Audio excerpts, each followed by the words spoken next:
Siempre cuando aparecen, cuando vamos a hablar de procesos históricos de nosotros, o pues por lo menos que nos competen, siempre va a aparecer Grecia, ¿no? No sé si se hayan dado cuenta que en todas las áreas del conocimiento, siempre que vamos a hablar de la historia de algo, hablamos de Grecia. ¿Qué tantas cosas le hemos heredado a Grecia? ¿Quién me comenta? ¿Quién me cuenta qué cosas hemos heredado hasta el día de hoy de la civilización griega?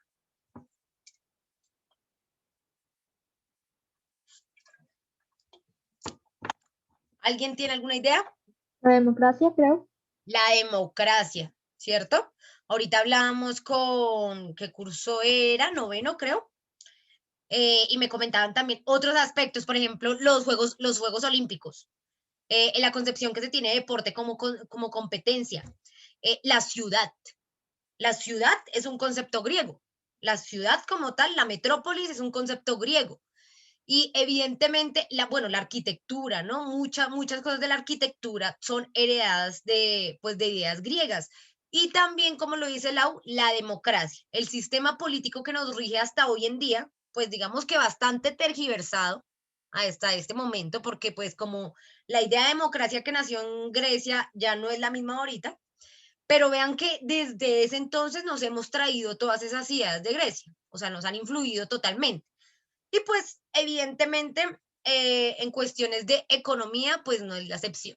En cuestiones de economía también tenemos herencia de los griegos. Y bueno, vamos a ver cómo era que funcionaba entonces la economía o la moneda para los griegos. Resulta que se entiende la historia de la economía para los griegos a partir de escritos que hacían los pensadores en ese entonces. Quisiera decir pensadores y pensadoras, pero lastimosamente desconocemos las posturas de las pensadoras porque pues ustedes ya saben el papel histórico que ha tenido la mujer como divulgadora de todos los conocimientos, ¿no? Básicamente no es que no existan, sino que han sido invisibilizadas. Entonces pensemos en los pensadores. Había uno en específico que era Homero. Homero fue muy importante porque escribió dos obras que hasta el día de hoy hasta se leen en algunos colegios y demás, que son la Ilíada y la Odisea. ¿Alguien alguna vez ha escuchado alguno de esos dos? La Ilíada o la Odisea, ¿no? Entonces, sí los has escuchado, Lau. En algún momento por ahí los hemos escuchado. Entonces, ¿qué era la Ilíada y la Odisea? Son dos libros diferentes. Nos hablan de mitología, o sea, básicamente son historias de mitos, o sea, que tratan de contar el origen de algo en específico, el origen de nuestra existencia, de nuestro pensamiento, de nuestra cosmovisión como tal en general. Eh, y bueno, a partir del mito, a partir de los dioses, a partir de la idea fantasiosa, porque pues como ustedes saben, el conocimiento, como todas las cosas, ha estado sometido al tiempo de evolución del ser humano. Entonces, pues conforme el ser humano va a ir conociendo, fue irse desaferrando de imágenes fantasiosas, de dioses y demás, porque pues ya conocían como ciertas razones más, valga la redundancia, razonables. Pero en ese entonces, pues obviamente la evolución del conocimiento no se había dado tal como se conoce hoy en día. Entonces, igual tenían las mismas preguntas que tenemos hoy en día. ¿De dónde venimos? ¿Para dónde vamos?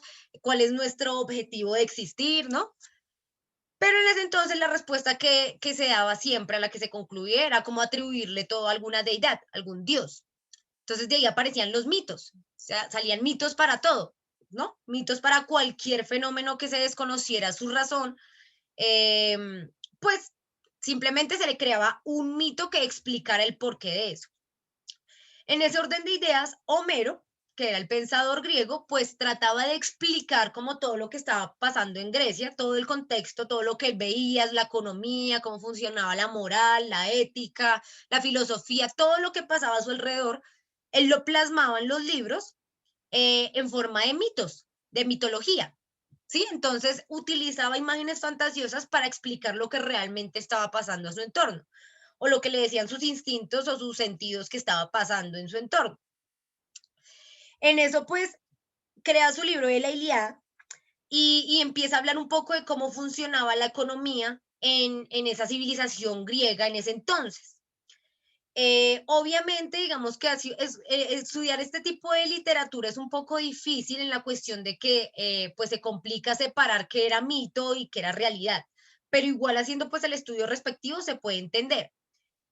Ahí no se hablaba de moneda. Todavía en la antigua Grecia, estamos hablando del siglo 8 antes de la era actual, no se hablaba todavía de moneda, no se conocía como tal una moneda, o por lo menos no hay registro con una prueba verídica e irrefutable de que existiera una moneda de cambio, pero sí había economía, ¿sí? Ahí nos damos cuenta de algo.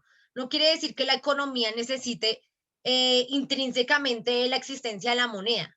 La economía puede funcionar sin una moneda porque pues hay otros mecanismos para que así se realice. En ese caso se hablaba de talentos de oro, ¿sí? Como que en la Ilíada Homero representaba como esta idea de moneda con talentos de oro.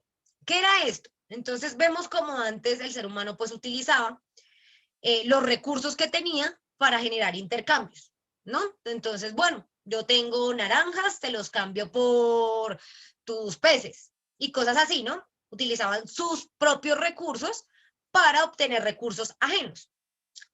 Pero resulta que eso solo funcionaba en territorios donde habían recursos para intercambiar. O sea, no necesariamente por el hecho de que tú no tengas los recursos para intercambiar, no quiere decir que no tengas las necesidades de obtener recursos de alguien más. Entonces se tuvieron que ingeniar como otra forma de obtener estos recursos que no fueran por medio de intercambio de cosas, porque si no tengo cosas para intercambiar, entonces, ¿qué hago? Entonces, no como, no, pues tengo que buscarme otra manera. Y era eso lo que se referían Homero con los talentos de oro. El ser humano empieza a intercambiar cosas materiales por su intelecto, por sus talentos, ¿sí?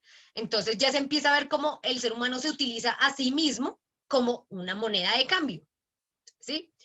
Entonces, bueno, puede que yo necesite, yo qué sé, algunas frutas o verduras que tienes en tu territorio, no tengo nada para intercambiarte, pero, pero sé hacer, sé trabajar el campo, pero sé trabajar el campo. Entonces, ahí ya tengo una moneda o lo que llama Homero como un talento de oro que me sirve para intercambiarte tu bien o tu recurso por algo que yo te estoy dando, que en este caso no va a ser un bien material, sino un bien intelectual. Para los griegos era muy importante eso, como tal, esa intelectualidad o esa construcción de conocimiento era muy importante. De hecho, pues hasta el día de hoy lo que hablábamos, ¿no? Tenemos la idea política de la democracia, que pues fue gestada en Grecia. Entonces siempre para ellos fue más que los recursos naturales, porque de hecho en sus territorios escaseaban, no habían muchos, pues buscaban mucho eso, como intercambiar el bien intelectual. Pero no solamente con el intelecto. El ser humano empezó a intercambiar no solamente a sí mismo, no como su intelecto, sino como también un cuerpo de trabajo. Entonces vemos como quienes tenían algún poder sobre algunas personas, pues empezaban a intercambiar a las personas de manera de esclavos, ¿sí? Esclavos. Entonces, si yo quiero obtener recursos que tú tienes, pues te los compro con esclavos. O sea, básicamente vean cómo el ser humano intenta tener poder sobre, no solamente sobre los recursos que hay a su alrededor, recursos naturales, digamos, no solamente sobre sus recursos materiales en cuestiones de herramientas y demás, sino también sobre su misma especie, ¿sí? Sobre su misma especie, cómo buscan, bueno, tener este poder de intercambio por medio hasta de sí mismos, dándole pues diferentes valores a los humanos. O sea, ahí es donde aparece como, bueno, hay humanos que valen más y hay humanos que valen menos. Quienes tengan poder y tierras, pues valen más y quienes no nazcan con estos privilegios, pues van a ser esclavos que me van a servir de intercambio. No sabemos si eso se mitigó hasta el día de hoy, ya eso lo iremos concluyendo, pero pues por lo menos ya de alguna manera, entre comillas, voluntaria, nosotros damos nuestra fuerza de trabajo, ya no necesitamos que nos esclavicen, ¿cierto? De cierta, entre comillas, digo entre comillas. Y no solo intercambiaban con humanos, sino también con animales. Entonces aparecen como unas figuras de intercambio de animales que eran los bueyes y los corderos. Entonces los bueyes eran como esa moneda pesada, ¿sí? Como decir el billete de 50 o de 100. Y los corderos eran esa moneda un poco más de menor costo, como decir los billetes de 1000, 2000, 5000. ¿Sí? Entonces, por ejemplo, para que tengan una equivalencia, la armadura de un guerrero podría costar entre 8 y 10 bueyes. ¿Sí? Entonces ya se le genera un valor específico a una cantidad. ¿Sí? Ya no es como, bueno, intercambiamos por utilidad. No sé si esto sea equivalente con esto, pero pues si te sirve bien y si no, pues no hacemos el cambio, sino que ya se estandariza. Entonces ya había un estándar de medida en cuanto a bueyes y corderos. Las cosas caras costaban bueyes, cantidad de bueyes. Las cosas cotidianas, digamos las necesidades básicas, tú las podías pagar con corderos. ¿Sí? Eso era como lo que aparece.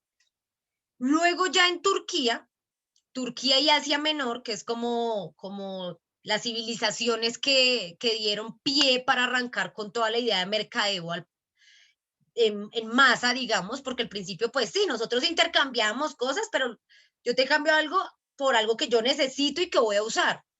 En cambio, en Turquía y Asia Menor empiezan a pensarse ya un mercado más amplio. O sea, ya yo no adquiero cosas que yo necesito, sino que de pronto necesita alguien más y que yo puedo revender. Entonces aparece esta idea de negocio, del comprar para vender, del tener cosas no para utilizar, sino para revender a alguien más y generar en ello pues un sistema de vida. Y allá en Turquía, como se empieza a ampliar el mercado, entonces ya el trueque como que deja de funcionar, porque si yo ya como que necesito cosas para otros fines, entonces no puedo estar truequeando porque como no es para mí, sino lo que yo quiero es mercantilizarlo, entonces no me interesa darte algo a cambio como tal, algo que yo tenga, sino que tenemos que pensarnos otra cosa. Y es ahí cuando nace la primer moneda. La primer moneda nace en Turquía, se le conoce con el nombre de electro por las propiedades eléctricas que tenía, ya que estaba constituida de un material que era una mezcla entre oro y plata. Entonces era muy chévere esto porque, pues básicamente, según la cantidad de oro que tuviera respecto a la de plata, así pues era su valor, ¿sí? Básicamente así era su valor. Ahí les queda de tarea, se los iba a mostrar, pero como tengo el internet tan picho, yo sé que por ahí ni siquiera les aparece. Entonces les queda de tarea ahí para que, si quieren ahí de una vez, para que googleen la moneda electro, para que vean cómo era. Variaban sus colores y según pues sus colores tenían un valor en específico. ¿Por qué variaban sus colores? Porque según la mezcla que tuvieran entre oro y plata, pues así mismo también lucían. Y así era su valor. O sea, si la moneda tiene, si mi electro, que es la moneda, tiene más oro que plata, pues evidentemente va a ser más dorada y va a valer más. Si tiene más plata que oro, va a tender un poco a un color más cobrizo, va a valer menos, pero pues también me va a servir como moneda. ¿Sí? Entonces ya vemos cómo se empieza a fundar estas primeras monedas basadas en un recurso metálico, según pues el valor que tenga este recurso metálico. En ese entonces, pues el que más tenía valor siempre ha sido el oro, porque es un material que tiene muchísimas propiedades, entre ellas el hecho de que tú puedes fundir el oro por completo, o sea, volverlo completamente líquido, darle la forma que quieras, y cuando este vuelva a su dureza, va a mantener todas las propiedades que tuvo desde el principio. Eso a muy pocos materiales les pasa. Generalmente a los metales cuando los funden y los vuelven a, digamos, a adoptar otras formas, pues pierden propiedades de dureza, pierden propiedades de conductividad, pierden propiedades que tienen. En cambio al oro no le pasa, no le pasa eso, entonces por eso es tan precioso. Y ahí vemos cómo empiezan a salir esas monedas basadas en el valor de ese metal en específico. Entonces, pues hoy les quería presentar eso, les quería presentar el electro, que fue la primera moneda de la cual se tiene registro. Cuando ustedes la googleen van a ver ahí como sus formitas. el ser humano siempre trata de plasmar su arte en todo lo que hace, entonces evidentemente estas monedas no son excepción de ello, entonces van a encontrar que esas monedas pues tenían bastantes figuras artísticas, representaciones de sus dioses, ¿no? Ya saben que en este entonces pues todo era en torno a la mitología, a sus deidades, entonces las plasmaban también en sus monedas y les funcionó para empezar a generar esta idea de mercado, ¿sí? Del hecho de que ya los bienes y los servicios de las posesiones ya no son solamente para mi beneficio, sino que yo ya puedo pensarme en que yo puedo distribuir eso, ¿sí? La primera idea de mercado. Entonces ya no me sirve hacer trueques, porque los trueques me servían cuando son cosas para mí, ¿sí? Pero si yo voy a vender algo, pues no me sirve mucho estar truequeando porque pues sí, como que económicamente o en el mercado, pues eso no tiene mucho sentido. Por eso termina siendo, hoy en día termina siendo la idea del trueque como una cuestión de resistencia ante la misma idea de mercado, porque no hace parte del mercado, hace parte simplemente de cambiarnos recursos entre sí. Entonces vean cómo el trueque y el mercado difieren en la medida en la que el mercado ya necesita es una moneda para generar un intercambio de cosas sin que sean mis posesiones, sino simplemente yo te intercambio esto y yo le doy un valor que quiero a esta moneda. En ese entonces no era el valor que quisiéramos como lo es hoy en día, que es el valor que quiera que tener la moneda, o pues según la confianza, sino que en ese entonces el valor que tenía la moneda era según el valor que tenía sus metales, de lo que estuviera hecho. Si tenía harto oro en vez de poquita plata, tenía harto oro y poquita plata, era valioso, mucho más valiosa. Si tenía más plata que oro, pues bajaba un poco su valor. Habían algunos electros que tenían, Profe, dime.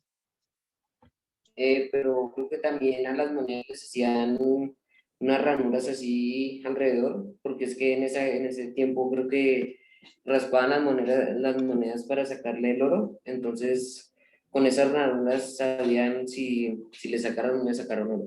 Exactamente, exacto. Aparecen todas esas curiosidades. Gracias, Juan, por compartirnos eso, sí. Obvio, o sea, ahí empieza como ese sistema del cuidado de la moneda, porque si está basado en oro y el oro es lo que vale, pues había quienes utilizaran la moneda como tal por su materia prima. Entonces, exacto, le hacían marcas también. Eso le ayudó a la ciencia a avanzar, porque le ayudó a que la ciencia se pensara cómo vamos a identificar la pureza de las monedas o de los materiales que estén hechos en oro o en plata. Necesitamos idearnos una forma de saber que eso sí es oro, que eso sí es plata, qué tanto oro tiene respecto a la cantidad de plata, qué tanto estaño, porque habían unas monedas que también las rendían, digamos, con estaño. Entonces, eso también hace evolucionar de cierta manera los estudios científicos y tecnológicos para poder identificar estas cosas. O sea, en función del mercado también avanza la ciencia y la tecnología. Entonces, vemos como la ciencia y la tecnología avanza gracias a todos los factores que lo influyen a su alrededor. Entonces, bueno, chicos, ya les iba a presentar eso antes de que me queda solo un minuto y no quiero que se corte. Cuídense mucho, que tengan buen fin de semana. Nos vemos la próxima semana, ya los que vayan al colegio, los que no nos vemos por este medio virtual. No se les olvide las actividades y bueno, nada, nos vemos el otro viernes también para seguir discutiendo un poquito de la moneda. Chao, profe. Chao, profe, Chao, que esté profe. mal. Chao.